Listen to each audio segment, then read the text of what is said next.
Welcome to this instalment of the Build Test Solutions webinar series. Today's webinar will explore how to proactively manage moisture within the home with accurate measured data. We will be exploring how to predict moisture such as damp and mould and explain how this can prevent problems from building up. With the introduction of Awwaab's law, keeping moisture levels within a property under control has never been more important. The session will be presented by Richard Jack, who is Build Test Solutions Technical Director, and will be moderated by Tanya Jane, the Build Test Solutions Marketing Manager. Yes, welcome to our second webinar session, from complaints to confidence. And we're going to talk about how to try and be a bit more proactive with managing moisture using performance measurements. As Tanya said, I'll try to speak for around 30 to 35 minutes to leave lots of time for questions and discussion at the end. That was the most interesting part of the last session, I think. So I'll try and do the same again this time.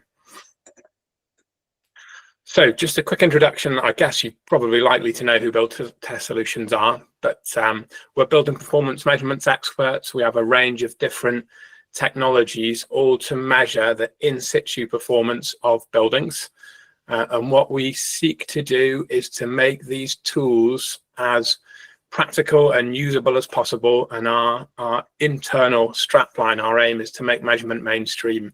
So we want to make the measurements usable and useful as possible, and the results that come out of them can really make a difference on how people manage buildings and hopefully improve the management of buildings. Today, I'm going to cover why the issue of mold and damp matters now in particular, the problem as I see it, and how building performance measurements can help address issues managing mold and damp. And I'm going to finish off with some case studies and practicalities about how to access various measurements and how to use the outputs that will hopefully bring the sort of more abstract ideas to life, how these tools have been used in buildings and what difference they've made. So I wanted to start off and just to make a strict definitional difference between dampness and mold. They're obviously very commonly linked and they have a lot of common causes, but dampness is an issue with moisture being present in a building which can cause damage to the building, and you can see common signs like discoloration and bubbling of paints and things. And mold is a fungal growth which can be dangerous to people and have really significant health impacts. So they're very commonly linked, but two slightly different things. And mold growth is fed by moisture. Temperature is a little bit of a funny link there because cold temperatures can cause moisture on surfaces, but actually mold likes warm temperatures to grow quicker. So there's two or seemingly opposite things going on there. And nutrients, they're a living thing, so they need food to grow.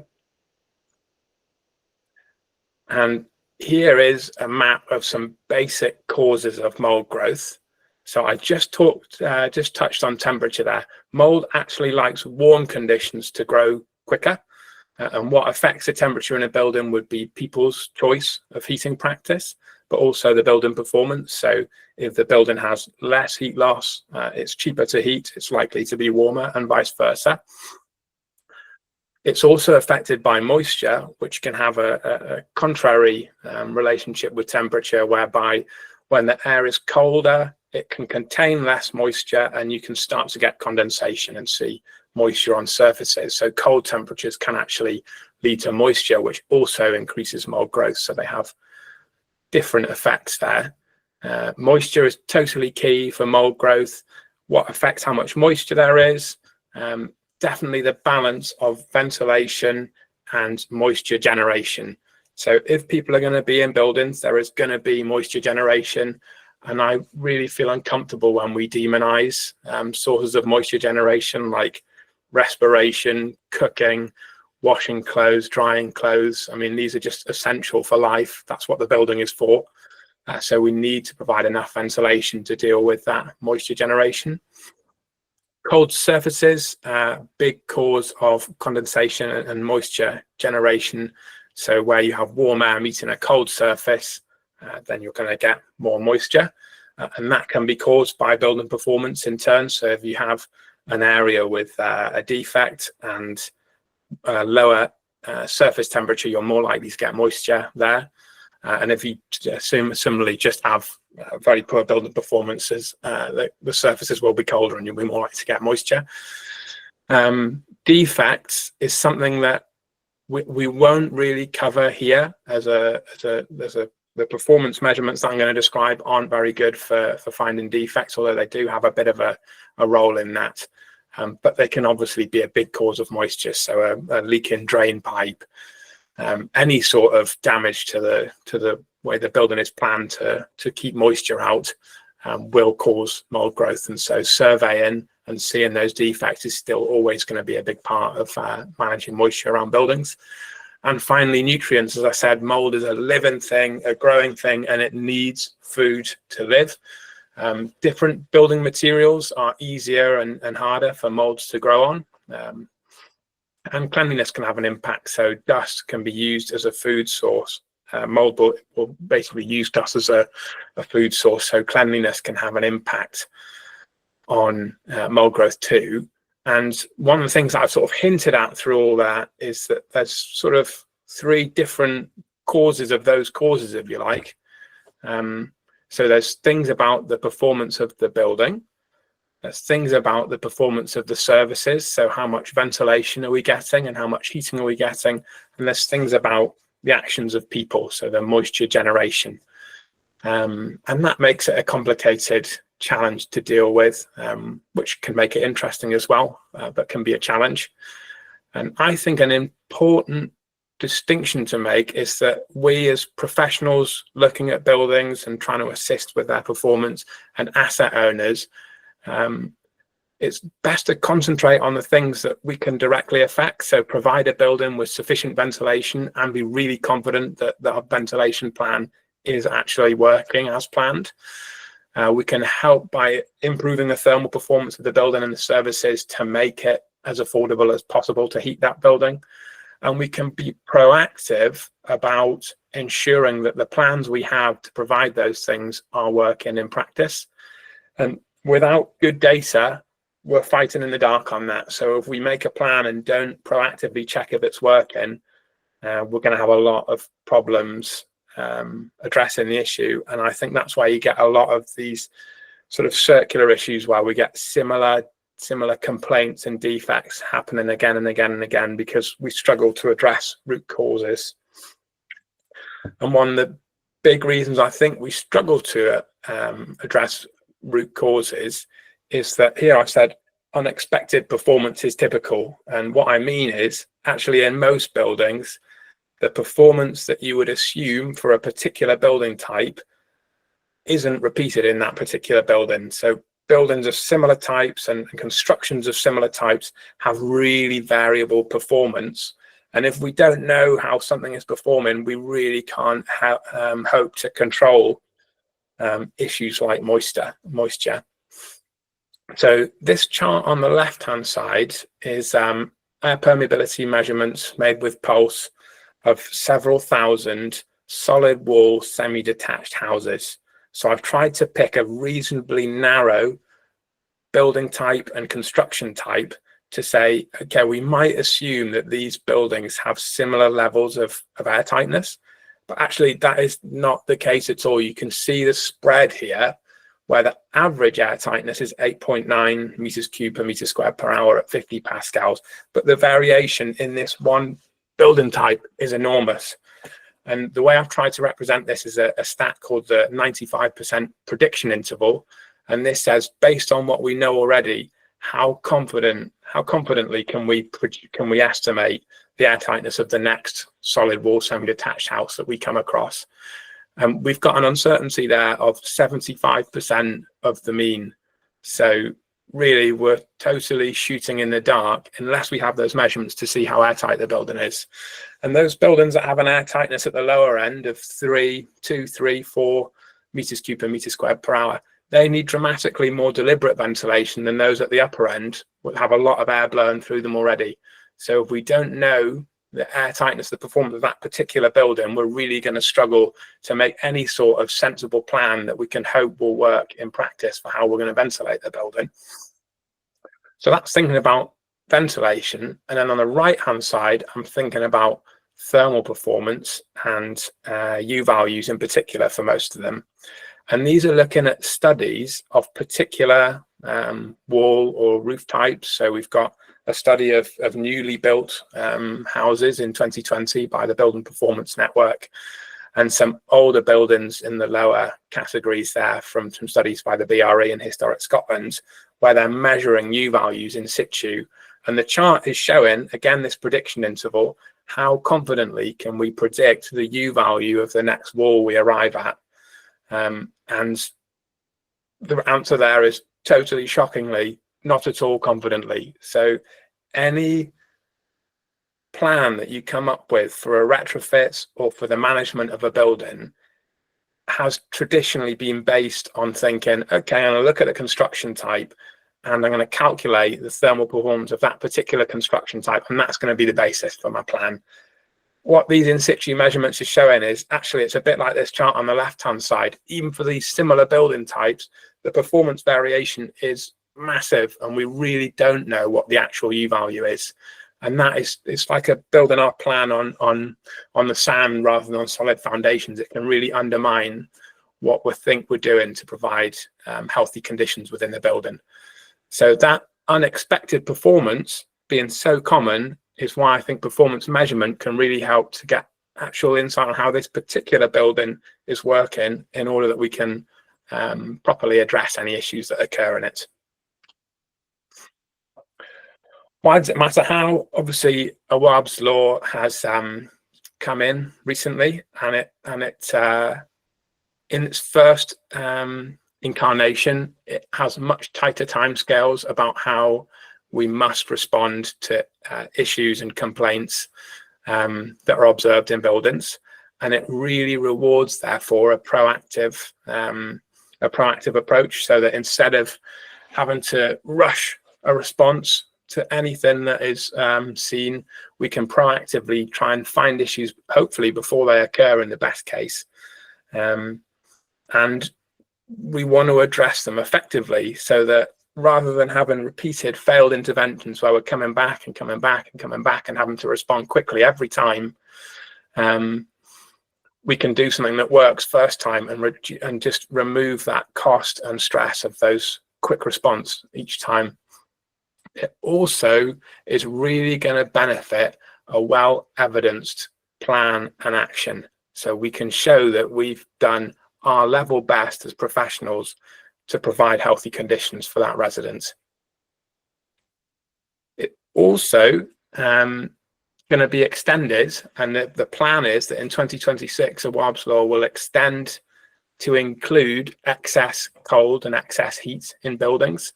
And I've just picked out one there because it's particularly relevant to this presentation, but it'll continually expand to cover more hazards to people living in buildings. And this next one is excess cold and excess heat. And I think it is so important, this, when you look at any of the stats and studies, and I've picked the lowest number I could find here of the annual NHS costs for dealing with people who've had illnesses caused by living in cold homes, is a direct cost of £1.4 billion. They estimated indirect costs was in the tens of billions of pounds. And a nicer way to put this would be, this is millions of people who are sick and vulnerable people who are dying because they're living in cold houses.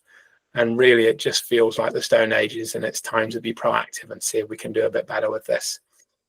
And I think particularly this, where you're looking at excess cold and excess heat, how really can we manage that risk without knowing if there is excess cold or excess heat? So I think basically it is coming close to mandating that measurement is required. So that all felt a bit negative, so I wanted to try and paint this in a more optimistic light. And the law really is about trying to deliver better living conditions for people. So that is a more optimistic lens to look through. And what I think we can do with performance measurement is to do a better job of finding root causes for issues, so that we can better plan interventions, make them more effective, and create conditions that are safer for residents, hopefully start to build trust. It can, on the one hand, feel a bit Big Brother to have this sort of monitoring going on. On the other hand, it's a proactive way of making sure that the conditions in that building are safe. We can build a clear evidence trail for the actions that we've made to address the issues that we've observed. And I honestly think that over time, this can lead to cost savings, so better informed investments that work first time rather than repeated short-termism, which can be really expensive and just feel exhausting treadmill to be on. So these are the tools that I'll be talking about, and what I want to try and present is a joined up approach for using these different tools to address this issue. So we've got our mold risk indicator, which by far the most obviously named for this issue, and I'll go into each of them in a bit more detail. And then underneath we've got these diagnostic tests, so measuring infiltration with pulse, ventilation with flow hoods, heat loss using smart HTC, U values in situ using Heat 3D, and also identifying thermal bridging with Heat 3D.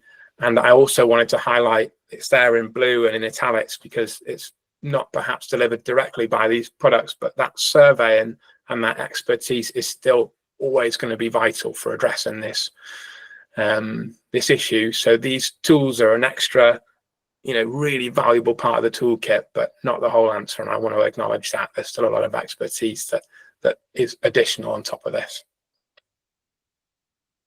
And the way I think this workflow in practice works best would be, first of all, a monitoring stage. So you're using your least invasive, least expensive tools to find the houses and the homes where we're most likely to have issues.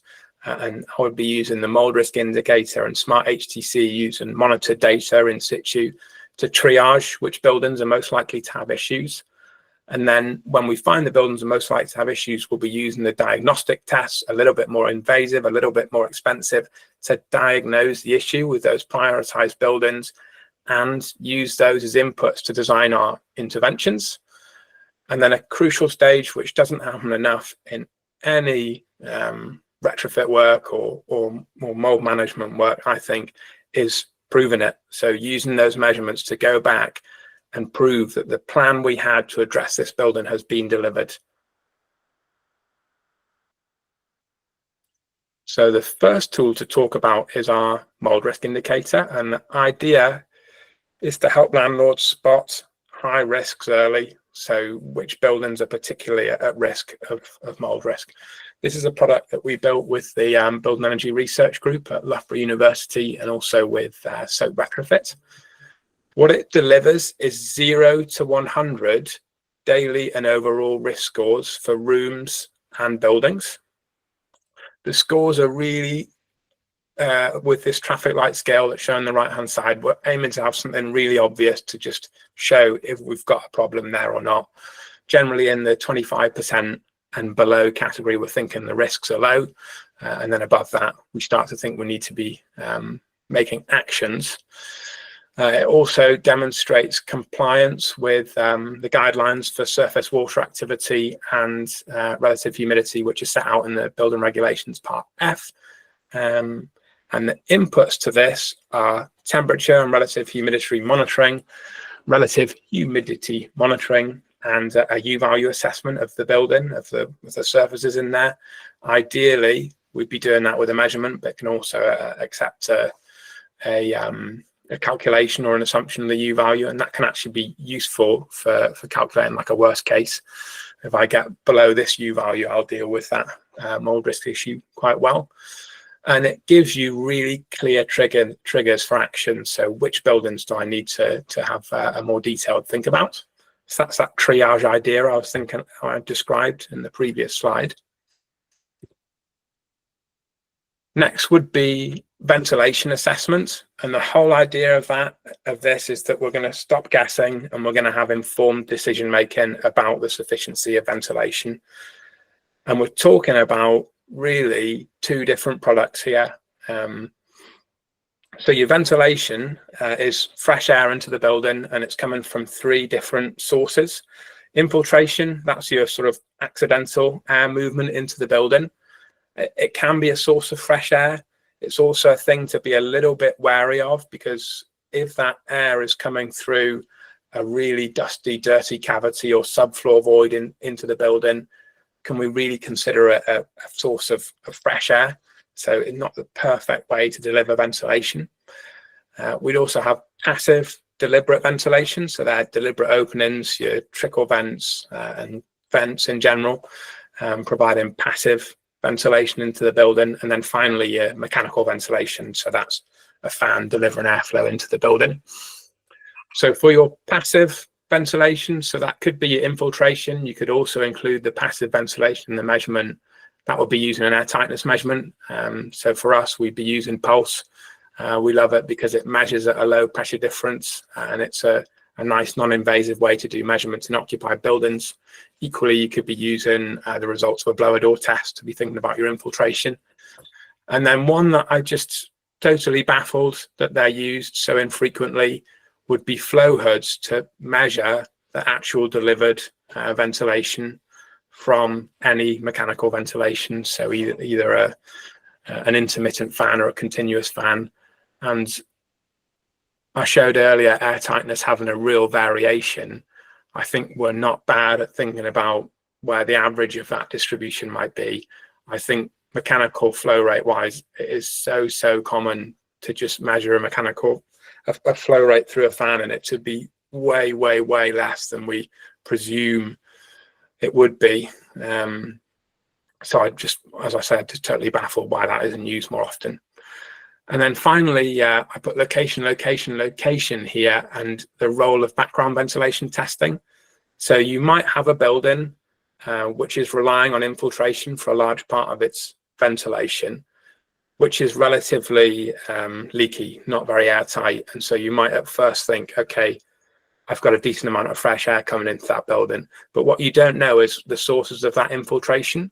And it could be that there are a couple of rooms. Most common culprits would be your wet rooms where you've got a lot of pipe penetrations that account for most of that air, that lack of air tightness. And you could have rooms within that building that are actually very airtight in themselves, and so could be at more risk of a mold risk and poor air quality. I think of my own house when I moved in, it wasn't super airtight. I've been gradually improving the air tightness and improving the ventilation.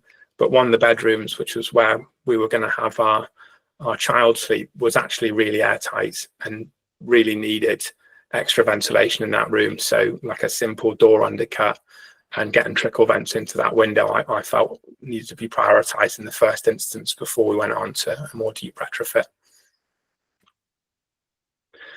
So here's an example assessment. So here we have a mid-terrace house, and the plan for this house is that it's going to have intermittent extract in the kitchen and bathroom, and it's going to have trickle vents. So we're sucking the moist air out of the wet rooms and we're replacing it with fresh air through these trickle vents. We measure the infiltration overall. It's sort of average, a little bit less than average, but not particularly airtight. So the regulations would say it's not a bad ventilation plan, and it's a permissible ventilation plan. We measure the airflow through the bathroom fan. It delivers more than 15 litres per second, so it meets the requirements there. The kitchen fan's got really poor flow rate, nowhere near what's recommended. And there's also one bedroom which was particularly airtight, like the situation I was talking about with my house.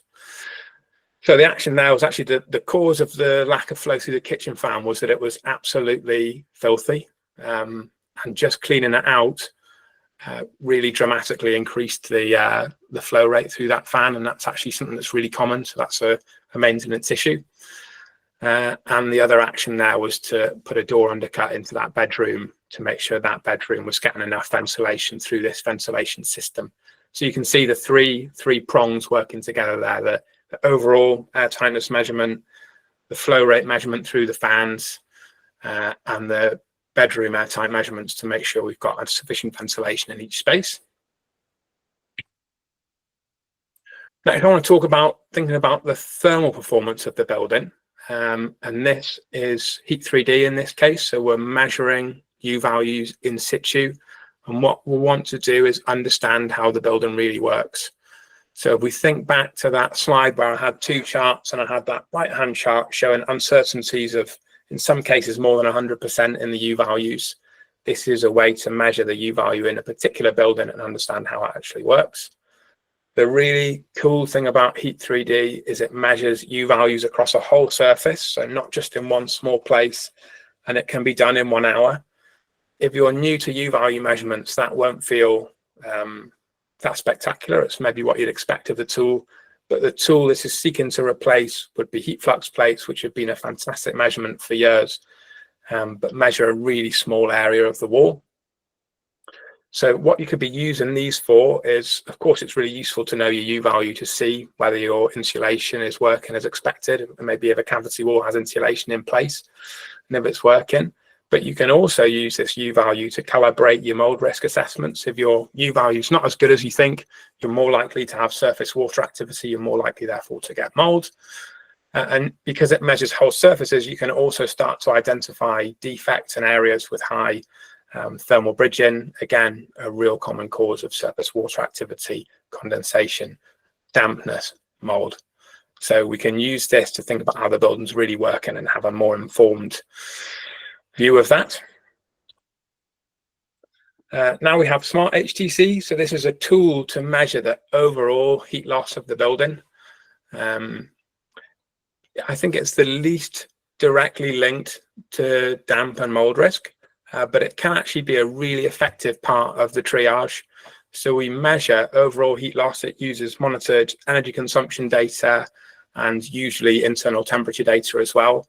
It's either a low or even no disruption measure if you can do it using installed equipment like your smart meters, smart thermostats.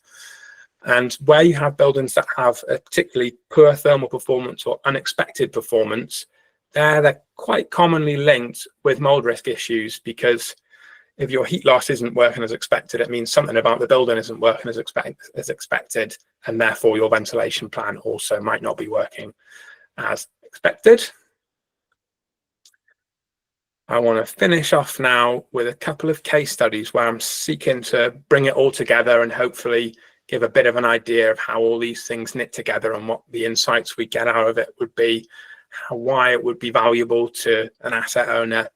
If you're a building surveyor and energy assessor, why it would be valuable to have these extra tools in your toolkit. So my first case study, this is quite picturesque, I think, row of terrace houses in South Wales. And if you went to them and did a business as usual survey, you would look at these buildings and think they're built around 1900, stone face, solid walls. You think likely to have pretty poor air tightness. There were extract fans in place, no visible signs of mold. You would think you had quite high heat loss from the walls. So I think to myself, okay, the ventilation plan in here seems pretty reasonable. If I wanted to do something to increase my surface temperatures, I might be thinking about solid wall insulation. That's my business as usual. What happens if I go and do measurements instead? So some key things that the measurements threw up. The buildings were really quite airtight, so less than 5 meters cubed per meter squared per hour at 50 pascals they were, and much, much more airtight than RD SAP would have guessed. The fans were, there's a Welsh guy on TikTok who does snagging, and he likes to go around and say, these things are absolutely shocking. So I thought I'd use shocking here. They were terrible fan flow rates. I showed an 83% below spec, but actually one of them wasn't turning at all, which is a really good first check for whether it's got enough flow rate. So the ventilation in that building was not at all suitable. The wall U values were actually better than expected. So they had 25% less heat loss than RD SAP would have suggested. And we did an occupancy survey there, and the resident absolutely loved the house. It had the space they wanted in the location they wanted. What would my thoughts be after we'd done the measurement? So I would say that ventilation is absolutely the key priority for that building, which is the opposite to what we thought before we'd done the measurements. Actually, the U values being better than expected on those walls actually really tends to undermine the argument for wall insulation there, because we've got a better starting point than expected. So the measurements have allowed us to have a much more enlightened, informed plan for what's happening in that building. In this particular building, the resident loved it. They were really house proud, and actually they were cleaning off a lot of mould. There was a high mould risk. There was mould, but you just didn't see it because they were working so hard to clean it off. That's an interesting thing to bear in mind. Case study number 2. Quite a different building now. Okay, we're talking about a low-rise block of flats in the middle of town. Here we've got extract fans in place again, trickle vents, evidence of retrospectively installed cavity wall insulation. So from that, we're thinking, okay, probably pretty well ventilated, or sort of reasonable. The thermal performance shouldn't be too bad, but we've got visible mould. So I think this is the sort of building where you might get repeated visits and lots of different ways to try and address this issue without really knowing what the problem is. And I think it's also a building where we start to say things like, oh, the occupants are doing this, the occupants are doing that, have the temerity to breathe and dry their clothes. And so these are buildings that in my experience there've been a lot of inefficient ways to address a damp and mold issue. So here we go and do some thermal performance measurements, and we find that the HTC, the heat transfer coefficient, the overall heat loss of the building, is about as expected by RDSAP. So now we're still confused, but we measure the air tightness. This has an air tightness of 1.9 meters cubed per meter squared per hour at 50 pascals, and that is really pretty airtight. It's in your very airtight category in the building regulations, and so extract fans and trickle vents in this case aren't going to cut the mustard to provide enough ventilation. It's actually not very uncommon for flats like this to have good air tightness, because when they were built, one of the fire strategies would be compartmentalization, and that, as an accidental side effect, tends to give you reasonably good air tightness, or reasonably, high air tightness or low drafts. Added to that, the fans were absolutely shocking again, so 60% lower than spec. So we have no infiltration, no ventilation. Also, the wall insulation wasn't working. So the U value was 280%, 286% worse than RDSAP predicted. And basically, there isn't any cavity wall insulation in there, even though there are drill holes. And we also use Heat 3D to identify a large thermal bridge. And I've got an arrow to the thermal bridge here. We've got this exposed concrete raft detail here, which repeats on every floor and provides a real cold bridge into the inside. So after measurements, what do we think? Well, it's a really airtight building, and we're just not providing any ventilation. So we require continuous ventilation at a minimum to provide sufficient ventilation to the building. We didn't know that beforehand. We know it now. It's a really valuable insight to make sure that we're not putting a plaster over a serious issue. The wall insulation, if it is there, is just not working. So I suppose you could think of that as an opportunity for a cost-effective retrofit. The thermal bridge is pretty difficult to address. There are things you could do, and it's good to know about, but it could be problematic long term. Okay, so they're my case studies, and just thinking about how we access these things. So if you're a surveyor and assessor and you're going to buildings, having these tools in your toolbox can be a way to give you more advanced data-driven diagnostics, better information to your clients. If you're an installer, either having these tools yourself and doing the measurements, or accessing that surveyor base and using those measurements on your project is a great way to validate your work.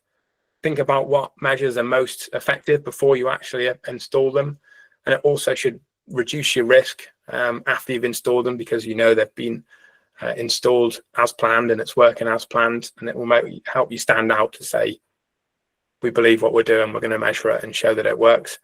And it feels to me a little bit, maybe not something we want to feel more uncomfortable discussing, but it also gives you that evidence trail. So I did this work, it's working as planned. As a landlord, you could either use these tools, some housing providers use these tools internally, or they commission surveys via a nationwide network of surveyors and use them to better understand and have better informed work on your stock.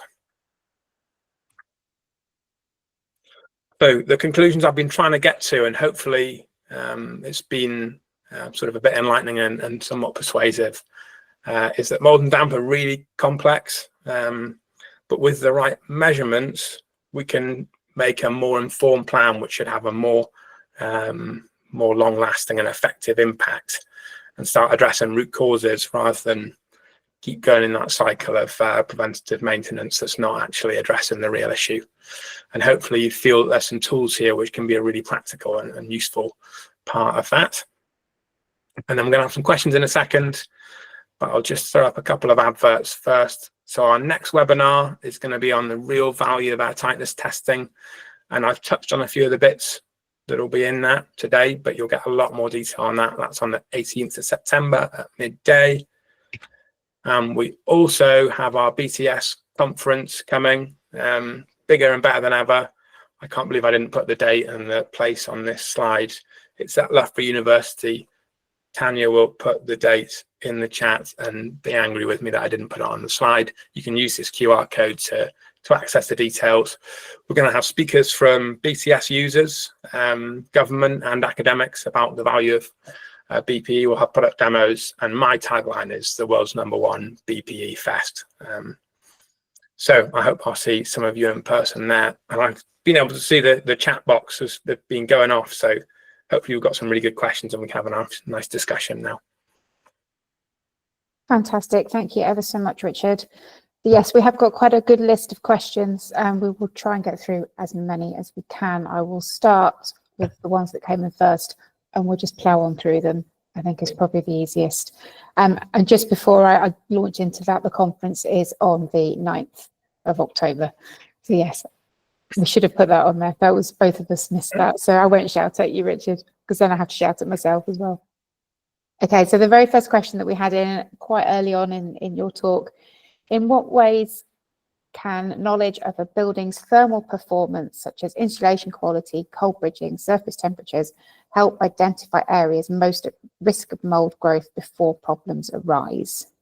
Yeah, well, basically cold surfaces lead to moisture, and so knowing whether we have thermal bridges and cold surfaces is knowledge is power.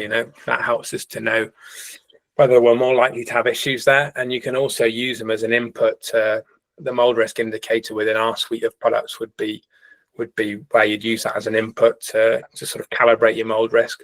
But all of your retrofit design and risk assessments will have places where you're thinking about thermal performance and the consequent mold risk. So you can use these measurements, I always say, to calibrate the model, so to replace the assumption of performance with what's actually there. Brilliant, thank you. Our next question was from Marcus. How do you use the pulse test for diagnostics? Yeah, well, I suppose there's two answers to that.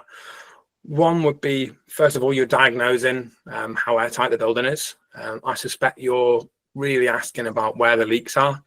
So you can do zonal testing. You can do it with blower doors and pulse test. I think it's a little bit easier with a pulse test, but you can find which rooms have more airtightness. And I think that's actually really enlightening. It's quite common for a lot of the leakage to come from, a low number of significant leakage paths. So if you know which room they're in, you're closer to finding the source.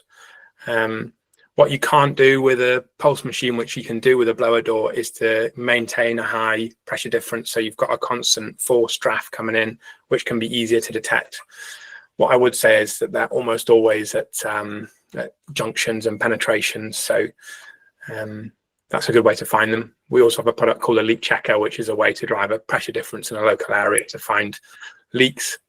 Finally, I think there's a really cool set of products coming out, which at the moment are super expensive and don't get used very much, but I think will definitely become more normal, which is acoustic testing for air tightness. So you put a source of noise, usually inside the building, sometimes outside, and then you go around with a microphone on the outside and listen for where it's louder, and that will tell you where the air leakage path is. And that to me feels like a really useful tool that will get into normal practice, but a little bit further in the future. Brilliant, thank you. And the next question is from Marta. With measuring the air tightness, should the MVHR vents be covered? Sorry, it's quite specific, but wonder if the measurements are not accurate as a result of not having them covered. I think that was probably in relation to one of the case studies. Yes. Well, two different measurement types. So if you're measuring the air tightness of the building, the usual method would be to seal over the MVHR points, either the internal vents or the external vents, basically seal that leakage source and definitely turn it off during the measurement. That gives you a measurement of the air tightness of the building that doesn't include the air tightness of the ventilation system itself. With something like MVHR, it's probably pretty sensible because the ventilation will constantly be on. You could alternatively measure the air tightness with the MVHR system turned off, but with the vents not sealed, and that would tell you the air tightness of the building, including the air tightness of the ventilation system. Fantastic. And question from Willow, how are you identifying the air tightness of a single room? Yeah, so basically with a pulse kit, it's a self-contained piece of equipment, so you can move it around, put it in an individual room, measure the air tightness with the door to that room closed, and with an external opening in the rest of the house open. One of the things about that is it will tell you the air tightness of that room, but you don't know how much of the air is going to outside and how much of the air is going to the rest of the building. So that's one unknown you still have. So if you added up the air tightness of all your rooms, it would be dramatically more than the air tightness of the whole building, for example. Fantastic. Okay. And when do you promote single room MVHR instead of standard extractor? To be honest, I might have personal thoughts on this, but I think what we're really expert on is BPE measurements and assessing how much ventilation there is. And I'm not an expert on ventilation design, so I think it's better for everyone if you get that advice from an expert on ventilation design. Absolutely. And from Victor, we have, can we overwrite U values defaulted in EPCs with Heat 3D? Really good question.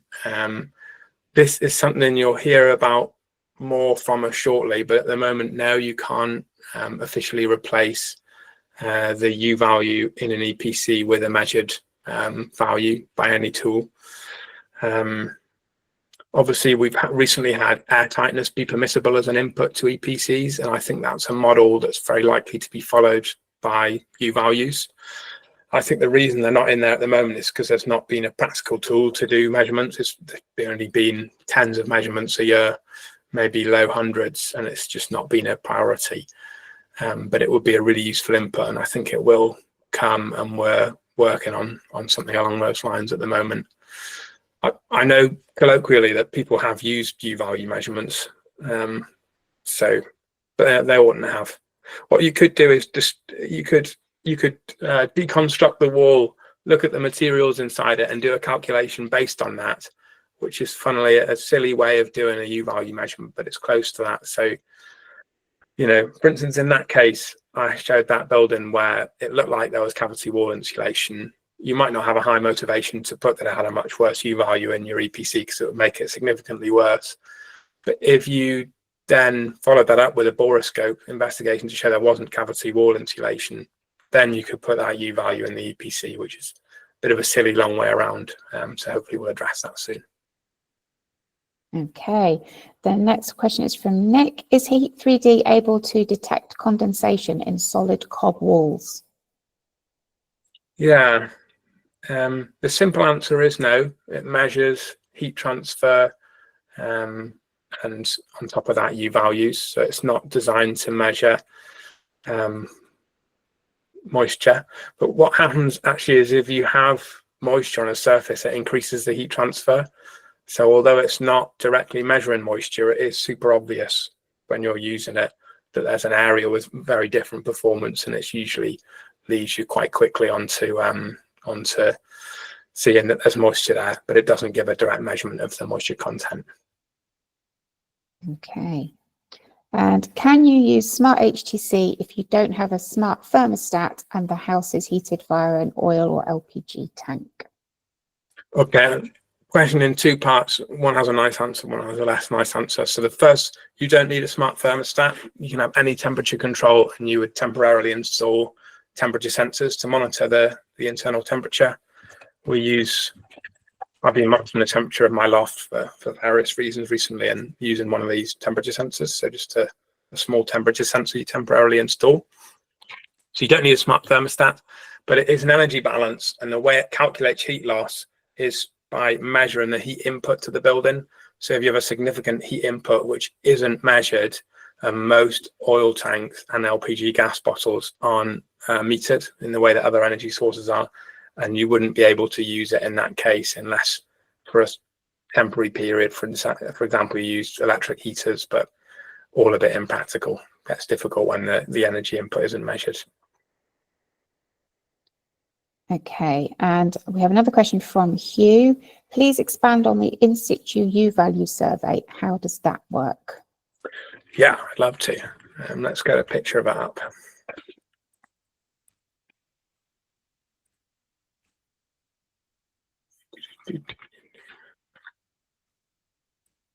Here we go.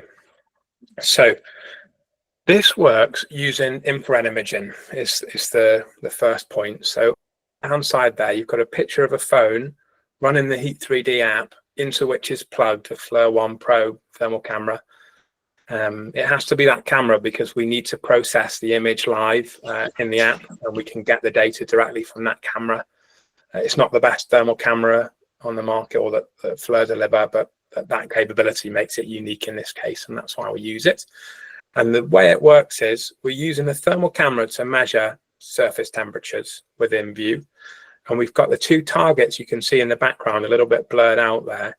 They're on the left-hand side that looks like a QR code. That's called an April tag. But what it's doing is measuring the air temperature. It's a really thin bit of plastic, which is really well ventilated on the front and on the back, and insulated on the back so that it doesn't get cooled down by the wall behind it. So we get a bit of plastic that is the same temperature as the air. It responds really quickly to air temperatures, and we can see that in our thermal camera, and it can be automatically located because of that April tag on the front. And what's inside that target also is a Bluetooth temperature sensor. And the problem with thermal imaging generally is that it has poor absolute accuracy. So it does really well at measuring temperature differences within a scene, but not very well at measuring the absolute temperature of something. But now, because we've got that Bluetooth temperature sensor in the target, we can, in the app, say, actually, the temperature of this pixel, which you think is 22 degrees, is actually 20.7 degrees with an accuracy of plus or minus 0.2 degrees instead of plus or minus 2 degrees. And that allows us to calibrate the thermal image and get accurate quantitative measurements. Then we know the air temperature. We can also see the surface, the temperature difference between the air and the surface defines how much convection, heat transfer there is into the surface. Almost finished, I promise. The target on the right-hand side we call the reflective target. That is a bit of aluminium that's got a rough surface. So aluminium at all different angles, and it's reflecting the surface temperature of all the other surfaces in the room. And because we know the surface temperature of the wall we're looking at or the floor we're looking at, and the surface temperature of everything it can see, we can calculate the radiative heat transfer into the wall. That gives us total heat transfer into the wall. And if we divide that by the temperature difference between inside and outside, that's the U value, as long as we have stable conditions, which is why the survey takes an hour. We make sure that the conditions are super, super stable with some equipment that comes with the kit to maintain the temperature. And that is how Heat 3D works. Probably a much more detailed answer than you're looking for. Brilliant, thank you. Question from Jonathan. Could you share some thoughts, please, on RH activated trickle vents, as so many households tape over their trickle vents?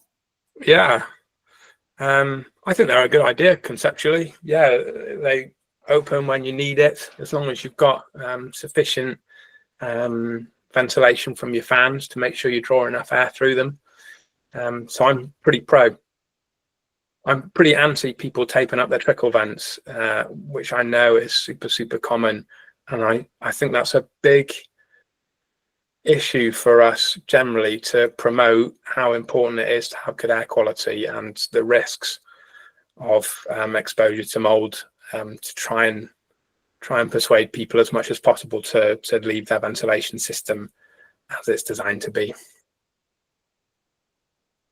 Yeah, absolutely. And next question is, are there hoods for anemometers large enough for cooker hoods, or how do you test these larger openings? Yeah, that is actually tricky. But I think the easiest way was to go to the vent outside, which is normally a more sensible shape. So instead of measuring it inside, measure the flow rate outside. You can get much larger, usually flexible flow hoods to get over cooker hoods. Sometimes also, if you take the filters off, you can access a more sensibly shaped orifice to get your flow hood over. Yeah. And question just coming just before, can the outputs of any of these tools be integrated into or used as input data for dynamic hygrothermal analysis tools, particularly the Heat 3D, mould and Smart HTC? Yes, absolutely. The U value would be a simple input and a really useful input. It's a good idea. I was sort of trying to say that when I was talking about calibrating models earlier. Most hygrothermal models look at a particular surface rather than the whole building, so that HTC will be difficult to directly use. If you've got a vastly different HTC predicted to measured, you could make a good supposition that the thermal performance of your elements are either better or worse than predicted. So it might give you an idea of which way to adjust your inputs, but it wouldn't be a direct input. I think I've missed one out there from the question. No, I think we just about covered it. We've got plenty more to rattle through, so I will move on. If you do want any more information off the back of that, then just reach out after the webinar. Question from Andy: does your U value assessment take longer with heavyweight constructions such as wet plastered heavy block? It can do.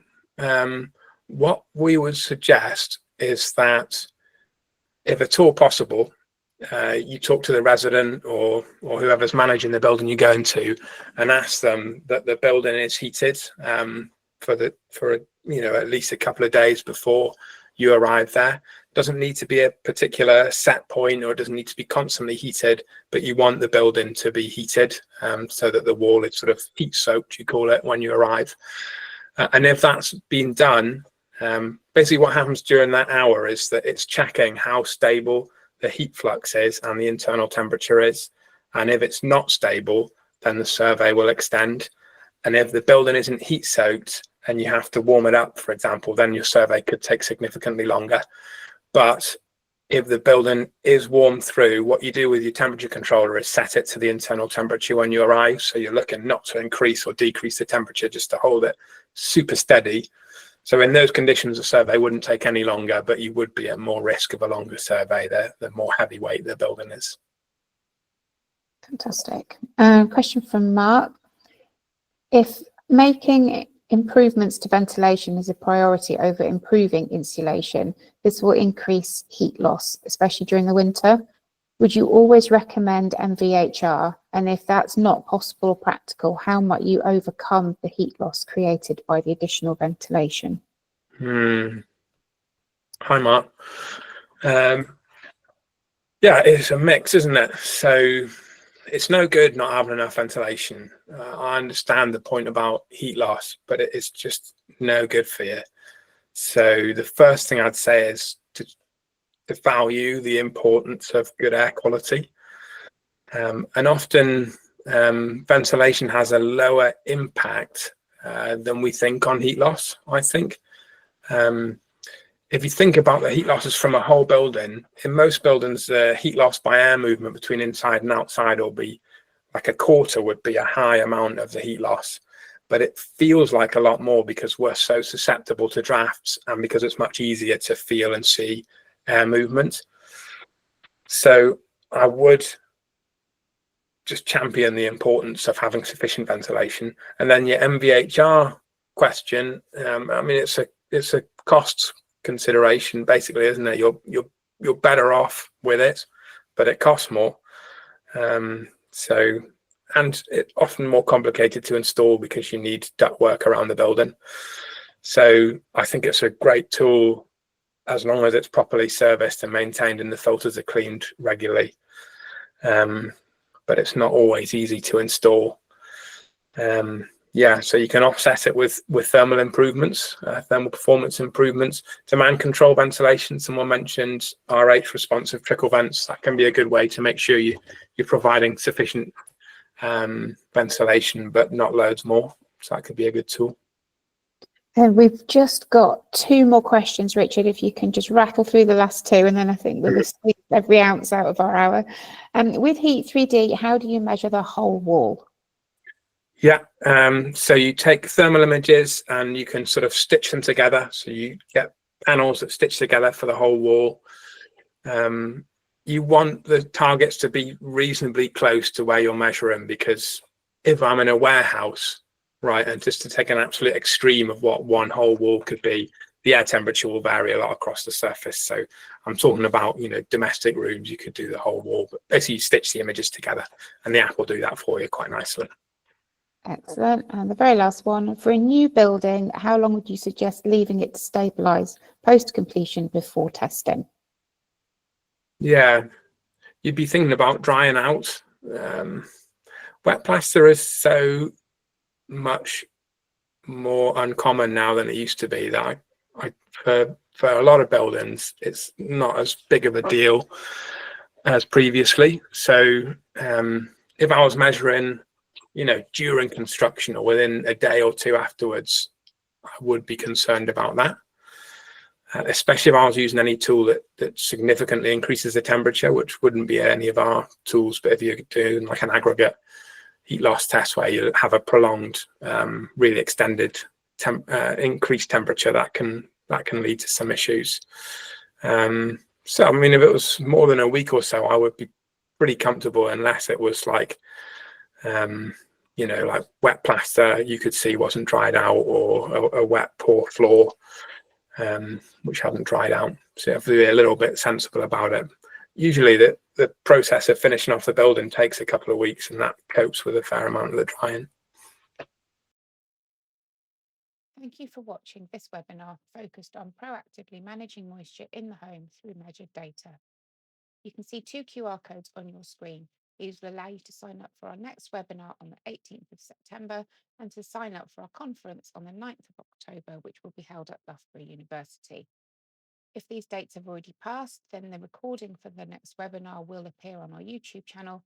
And if you haven't made it to our conference, we will hopefully see you there next year. Thank you so much for joining us today, and we look forward to seeing you soon.